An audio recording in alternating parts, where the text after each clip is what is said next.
எனக்காக வருத்தப்பட்டு ஆறுதல் சொல்லவோ செத்தா கண்ணீர் விட்டு அழவோ யாருமே கிடையாது. மொத்தத்துல இந்த உலகத்துல எனக்கு சொந்தம்னு சொல்லிக்க யாருமே இல்லை. நான் ஒரு பழி வாங்கப்பட்ட அனாதை.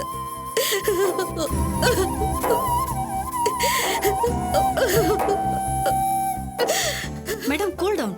இங்க வரவங்க யாருமே அனாதைகள் கிடையாது. உடம்பாலையும் மனசாலையும் துன்பப்படுறவங்களுக்கு ஆறுதல் தரணுங்கிறதா இந்த ஆசிரமத்தோட குறிக்கோள். அதனால நமக்கு யாருமே இல்லைன்னு நீங்க வருத்தப்பட வேண்டாம்.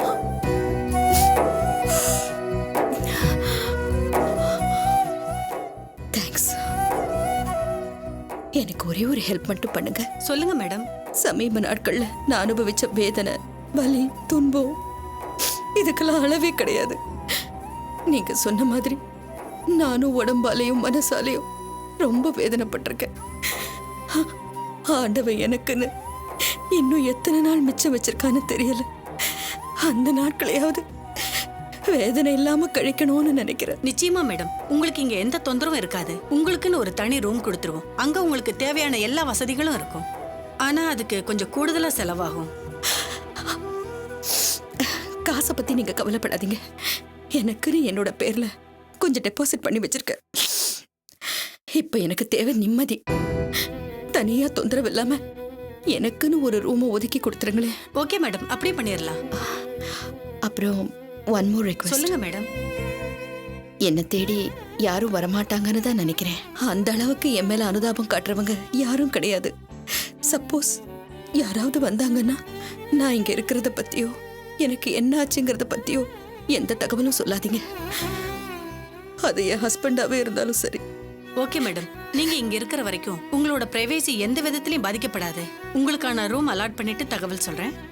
ஜோதி மேடம், இங்க வா. இவங்களை அழைச்சிட்டு போய் வெயிட்டிங் ரூம்ல தங்கவே. Okay madam. வாங்க மேடம். நிர்மலா. Yes madam. இங்க வா. சொல்லுங்க மேடம். இன்னைக்கு லஞ்சுக்கு என்ன ப்ரிப்பேர் பண்றீங்க?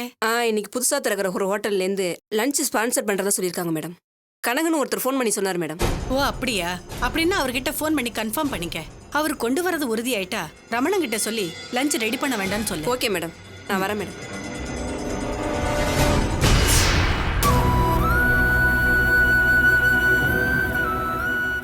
புவனா காணாமல் போயிட்டாங்கன்னு துளசி ரொம்ப டிப்ரெஸ்டாக இருக்கா மாமா.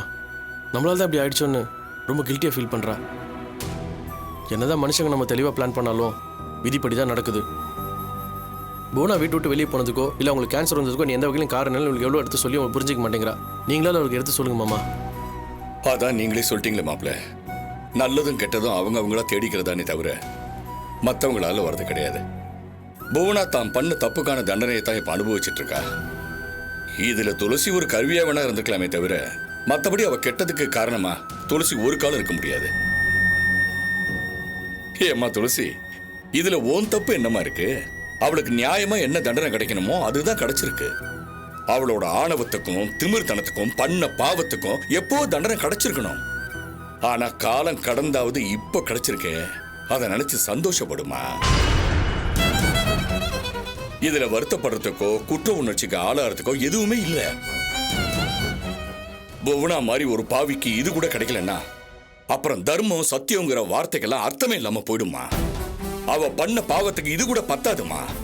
இன்னும் அதிகமா அணுவா சித்திரவதை அனுபவிக்கிற மாதிரி அவளுக்கு தண்டனை கிடைக்கணும்.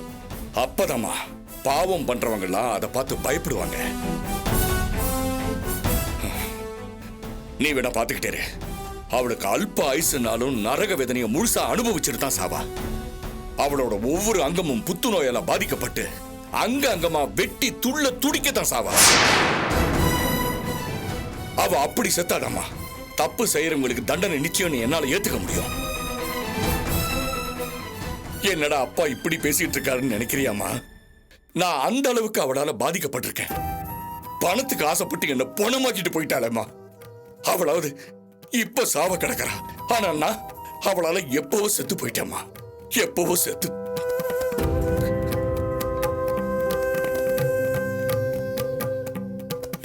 உன் பொண்டாட்டி ஓடி போயிட்டாளான்னு ஒவ்வொருத்தனும் என்ன கேட்கிறப்போ நான் தினம் செத்துக்கிட்டு இருக்கேம்மா.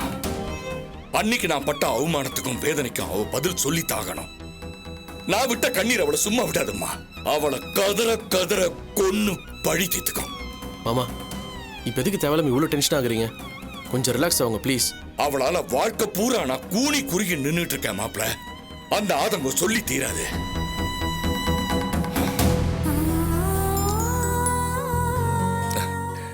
துளசிமா, உன்னால இன்னொருத்தரை வாழ வைக்கத்தான் முடியும்.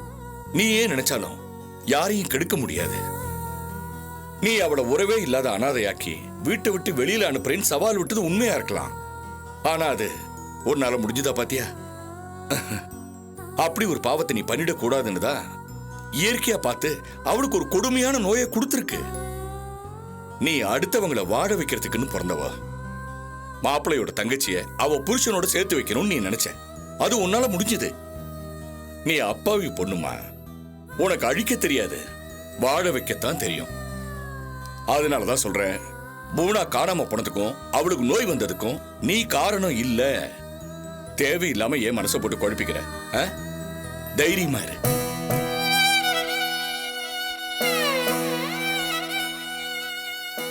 இப்போ எனக்கு இருக்கிற ஆதங்கம் என்ன தெரியுமா? அவளுக்கு கேன்சர்னு சொன்னது பொய்னு ஆயிடக்கூடாது. அது உண்மையா இருக்கணும். அப்பதான் எனக்கு நிம்மதி. அவங்களுக்கு கேன்சர் வந்திருக்காதுன்னு சந்தேகப்படுறீங்களா? டாக்டர்ஸ் அவங்களுக்கு கேன்சர் தான் கன்ஃபார்ம் பண்ணிருக்காங்க. நான் சந்தேகப்படுறது டாக்டரும் இல்ல, புவனாவ. அவ யாருக்கிட்ட எப்போ நாடகம் ஆடுவான்னு யாராலையும் சொல்ல முடியாது. தான் நல்லா இருக்கணுங்கிறதுக்காக அவ எது வேணாலும் செய்வா. தான் தோத்து போயிடுவோங்கிற பயத்துல மத்தவங்களோட அனுதாபத்தை சம்பாதிக்கிறதுக்காக அவ கேன்சர்னு பொய் கூட சொல்லியிருக்கலாம். ஆனா என்னோட ஆசை அவளுக்கு வந்திருக்கிறது கேன்சரா தான் இருக்கணும். நல்லவங்களுக்கு துன்பம் வந்தா வருத்தப்படலாம், கெட்டவங்களுக்கு துன்பம் வந்தா அதை சந்தோஷமா கொண்டாடணுமா. ரொம்ப நாளுக்கு அப்புறம் என் காதுல ஒரு நல்ல செய்தி விழுந்திருக்குமா. தூக்கல சக்கரை போட்டு சீக்கிரமா ஒரு கப் காஃபி கொண்டா. இப்ப நான் ரொம்ப சந்தோஷமா இருக்கேன். உண்மையத்தான் சொல்றேம்மா. ரொம்ப நாளா துக்கத்துல இந்த உடம்பு கசந்து கிடக்கு. சீக்கிரமா ஒரு கப் காஃபி சாப்பிட்டு இதை இனி பார்க்கணும். போ, சீக்கிரமா கொண்டு வா. போமா.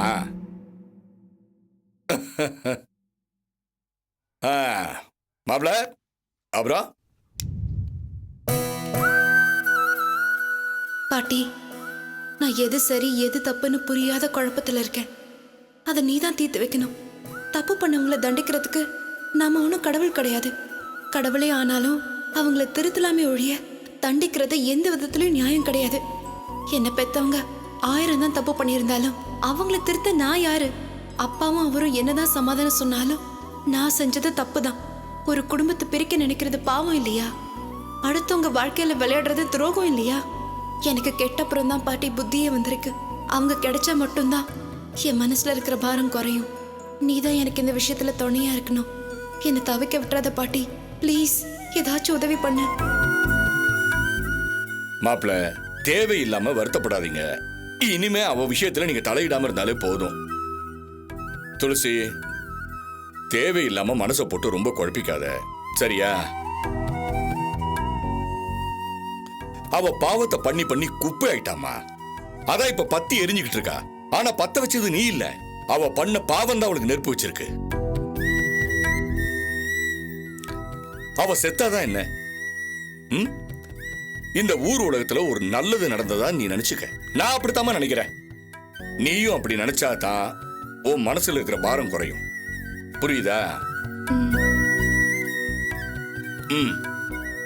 நல்ல காஃபி போட்டு கொடுத்த, நான் கிளம்புறேன்.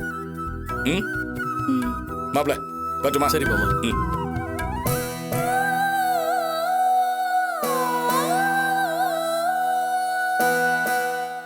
என்ன குட்டிமா அது? மாமா இந்த மாதிரி பேசிட்டு போறாரு. என்னதான் அவங்க தப்பு பண்ணியிருந்தாலும் சாகிற நேரத்தில் இந்த மாதிரியா? சே, மாமா இந்த மாதிரி பேசுவார் நான் கொஞ்சம் கூட எதிர்பார்க்கவே இல்லை. சரி, அந்த அம்மானால இவர் எந்த அளவுக்கு டார்ச்சர் அனுபவிச்சாரோ தெரியல, இந்த அளவுக்கு ஃபீல் பண்ணி பேசிட்டு போறாரு.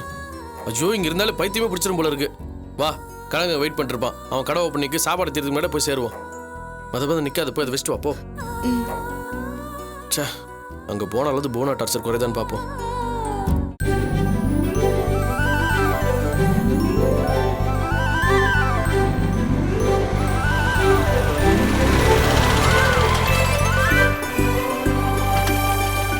ஐயா வணக்கம் ஐயா. வணக்கங்க. வாங்க ஐயா. வணக்கம் வணக்கம் சார். வணக்கம் ஐயா. வணக்கம். வாங்க. வணக்கம். நீங்க வந்தது ரொம்ப சந்தோஷம் ஐயா. தீபா. தீபா ஐயா கிட்ட கொடுமா. என்னங்க சார்? ரீபண்டை கட் பண்ணிடலாமா? பண்ணிடலாங்க ஐயா. பண்ணிடலாங்க.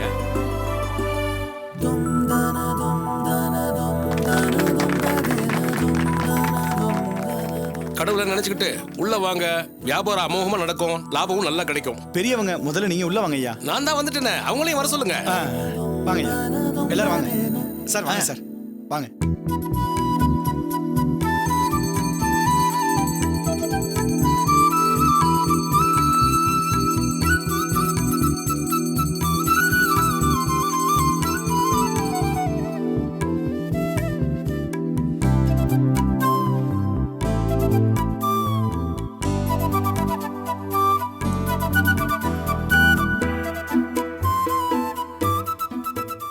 ஐயா நீங்களே அடுப்பு பத்த வச்சு ஆரம்பிச்சு கொடுத்தீங்கன்னா. இல்ல தம்பி, யாராவது லேடிஸ் பத்த வைக்கிறது தான் முறை. ஆமா தம்பி, பெண்களை அன்னபூர்ணி அம்சம்னு சொல்லுவாங்க. அவங்க பண்ணாதான் நல்லா இருக்கும். துளசி நீ வா. நானா? வாடி.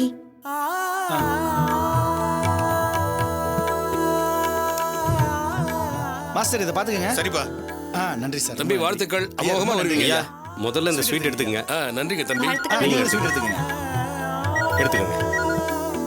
ஹலோ சார் இந்தாங்க நீங்க சொல்லுங்க. டேய் ஃபர்ஸ்ட் முதலாளிக்கு குடுறா. என்னடா அவனுக்கு இல்லாமையா? இந்தடா முதல்ல மானத்தை எடுத்துக்க. வாங்காதீங்கடா. டேய் இங்க குடுறா. வாழ்த்துக்கள். நன்றிங்க. நீங்களே எடுத்துக்கங்க.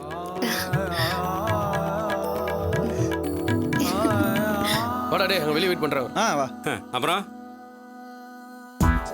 இந்த ஃபங்க்ஷன் முடிஞ்ச உடனே கிளம்பி வந்துடுறேன். ஏய் கனகு, இன்னைக்கு ஃபர்ஸ்ட் நீ எல்லாருக்கும் ஃப்ரீயா சாப்பாடு போடு, அப்பதான் பிசினஸ் நல்லா போகும். டேய் அவன் ஒழுங்கா ஹோட்டல் எடுத்து நல்லபடியா சம்பாதிக்கிறதுக்கு ஐடியா சொல்லு. ஏன்டா இலவசமா சாப்பாடு போட்டா உன் லோனை கட்டாம போயிடுவானு பயப்படுறியா? அதுக்கு இல்லடா. சரி விடு, உன் பயம் உனக்கு. என்ன இருந்தாலும் நீ தானே ஷூரிட்டி போட்டிருக்க. ஸ்வீட்டுக்கெல்லாம் பில்லு போட்டு மறக்காம காசை வாங்கிடு. பர்டிகுலரா இவங்கிட்ட வாங்கிடு. அடப்பாவி. சரிப்பா, நான் ஒரு 5 நிமிஷத்துல வந்துடுறேன். தம்பி ஐயா நீங்க மேலும் மேலும் வளர்ந்து இதே மாதிரி நிறைய ஹோட்டல் ஆரம்பிக்க என்னுடைய வாழ்த்துக்கள். ரொம்ப நன்றிங்க. அப்ப நான் கிளம்பிட்டுங்களா தம்பி? வாங்க ஐயா. நீங்க வந்து கடையை திறந்து வச்சது ரொம்ப சந்தோஷம். அடிக்கடி கடை பக்கம் வந்துட்டு போங்க ஐயா. கண்டிப்பா வரேன் தம்பி. சரி. அப்ப எல்லாருக்கும் போயிட்டு வரேங்க. வாங்க சார். வரேன். வாங்க. டேய் வாடா. நீ என்னடா பண்ண போற? வரட்டுங்களா? வாங்க ஐயா. தம்பி, உங்க வளர்ச்சியை பார்க்கும்போது எனக்கு நிஜமாவே சந்தோஷமா இருக்கு. உழைப்போம் நேர்மையும் இருந்தா முன்னேறலான்றதுக்கு நீங்க ஒரு எடுத்துக்காட்டா இருக்கீங்க. ஐயா சொல்லிட்டு போன மாதிரி நீங்க மேலும் மேலும் முன்னேறணும்ன்றது தான் என்னுடைய ஆசை. அதுக்கான என்னுடைய ஆசீர்வாதங்கள். உங்களோட ஆசீர்வாதத்துக்கு ரொம்ப நன்றி சார். அப்புறம் தம்பி, நான் ஒரு டிரைவர்ன்ற முறையில சொல்றேன். தரமான ருசியான உணவு எங்க கிடைக்குதோ அங்க போய் சாப்பிட்றது தான் டிரைவர்களுடைய பழக்கம். ஹோட்டலுக்கு வர ஒவ்வொரு கஸ்டமரும் உங்களுக்கு கடவுள் மாதிரி. அவங்க சந்தோஷப்படுற அளவுக்கு தரமான உணவு கொடுங்க, தேடி வந்து சாப்பிடுவாங்க. கஸ்டமர்ஸ்க்கும் பஞ்சம் இருக்காது, லாபத்துக்கும் பஞ்சம் இருக்காது. கண்டிப்பா சார். தரமான உணவு, ருசியான உணவு ரெண்டுக்குமே நான் கேரண்டி சார். அதுல நான் காம்ப்ரமைஸ் பண்ணிக்கவே மாட்டேன். தெரியும்பா, தீபா உங்க கைப்பக்குவத்தை பத்தி சொல்லிருக்காள. ஒரு தடவை துளசி வீட்டுக்கு போய் எக்கச்சக்கமா சமைச்சு அசத்திட்டீங்களாமே.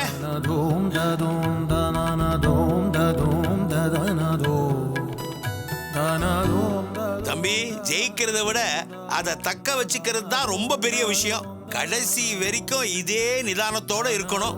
முன்னேறணும்ன்ற உத்வேகம் எப்பவுமே குறைஞ்சிடக்கூடாது. உங்களுக்குள்ள அது இருந்துகிட்டே இருக்கணும். அதான் சார் என்னோட லட்சியமும். பிறக்கும் போது ஏழையா பிறந்துட்டோம், சாகும் போது ஏழையா சாகவே கூடாது சார். 4 பேர் பாராட்டுற அளவுக்கு முன்னேறி காட்டணுங்கிற வெறியோட இருக்கேன். கண்டிப்பா சாதிச்சு காட்டுவேன் சார். இந்த நம்பிக்கை கண்டிப்பா உங்களை வாழ வைக்கும். வாங்க. தமிழ் சார், உங்களை ஒன்று கேட்கவா? கேளுங்க தீபா. உங்களோட வளர்ச்சிக்கு காரணம் நான் தாங்கிற மாதிரியே நீங்க தமிழ் சார் கிட்ட சொன்னீங்களாமே. இப்பவும் சொல்றேன், நான் இந்த அளவுக்கு வளர்ந்துருக்கேன்னா அது காரணம் நீங்க தான். நீங்க கொடுத்த அட்வைஸ் தான். எனக்கு கேட்கவே ரொம்ப சந்தோஷமா இருக்கு சார். நான் அன்னைக்கு சொன்னதை நீங்க வேற மாதிரி எடுத்துட்டு இருந்தா நம்ம 2 பேரோட லைஃப்மே வீணா போயிருக்கோம். ஆனா நீங்க என்னோட அட்வைஸை பாசிட்டிவா எடுத்துக்கிட்டு இந்த அளவுக்கு உழைச்சிருக்கீங்க. அதோட பலன் தான் இப்போ என்ன ஹோட்டல் முதலாளியா மாத்திருக்கு. உங்களோட முன்னேற்றத்தை பார்த்ததுக்கு அப்புறம் தான் என் மேல எனக்கே நம்பிக்கை வருது. நம்மளாலையும் முன்னேற முடியும், சாதிக்க முடியுங்கிற தைரியம் வருது. அதுக்காக நான் உங்ககிட்ட தேங்க்ஸ் சொல்லியே ஆகணும். இருக்கட்டும் தீபா, நானே சாதிச்சிருக்கேன்னா உங்களால கண்டிப்பா சாதிக்க முடியும்.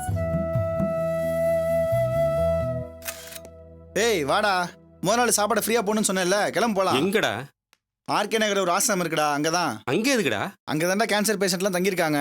அவங்களுக்கு ஒரு நாள் லஞ்ச் ஃப்ரீயா கொடுக்கலாம்னு முடிவு பண்ணிருக்கேன். டேய் நான் சும்மா தமாஷுக்கு சொன்னேன்டா, அதை போய் பெருசா எடுத்துக்கிட்ட. இல்லடா, சின்ன வயசுல எங்க அம்மா கேன்சரால இறந்துட்டாங்க. அவங்க ஞாபகார்த்தமா ஆசிரமத்துக்கு சாப்பாடு கொடுக்கலாம்னு முடிவு பண்ணி அவங்கள்ட்ட சொல்லிட்டு வந்துட்டேன். அதான். டேய் அம்மா ஞாபகமா கொடுக்கணும்னு முடிவு பண்ணிட்டல, நல்ல விஷயம்டா. நல்ல காரியத்தை இனிமே தள்ளி போடக்கூடாது, உடனே போய் கொடுத்துட்டு வந்துரு. டேய் நீங்க இல்லாம நான் மட்டும் எப்படிடா? நீங்களும் வந்தா எனக்கு கொஞ்சம் ஹெல்ப்பா இருக்கும். கண்டிப்பாடா, நான் இல்லாமையா? நானும் வரேன் சார். நீங்களும் வாங்க சார். நிச்சயமா யார் வராட்டாலும் நான் கண்டிப்பா வந்தே தான் ஆகணும். கேன்சருடைய வேதனையை நானும் அனுபவிச்சவன் தானே. அவங்களுக்கு நானே ஹெல்ப் பண்ணலன்னா எப்படி? போலாம். வாங்க போலாம். வாடா.